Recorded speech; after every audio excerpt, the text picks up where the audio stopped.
Keonjhar police operation गोरक्षक 200 account रु 121 account को जांच 121 अकाउंट रु 4 कोटी 40 लाख टंका जबत जांच बेले 50 रु ऊर्ध्व लकर थिबा सूचना।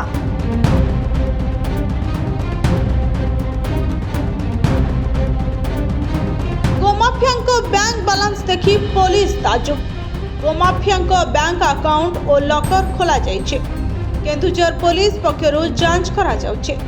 5टी जिले में पुलिस को मिली गोमाफिया 200 अकाउंट सेथुरु 121 अकाउंट जांच करा जिबा सह 4 कोटी 40 लाख टंका जबत करा जाइछे, जाहाको देखि पुलिस रो मुंडो एबे घुराइलानी। आहुरी 79 अकाउंट जांच करबा को बाकी रहिछे। गोमाफिया 50 रु अधिक लकर थिबा मध्य जणा पड़िछे। तबे जाजपुर, भद्रक, मयूरभंज, केन्दुझर और खोर्धारे 47 टीम सह चढ़ाऊ करथिले। ऑपरेशन गोरक्षक एपर्यंत मिलिलानी 4 कोटी। आगको आहुरी केते कोटी मिलिबो देखिबाकू बाकी रहिला। ब्यूरो रिपोर्ट, जनता टीवी।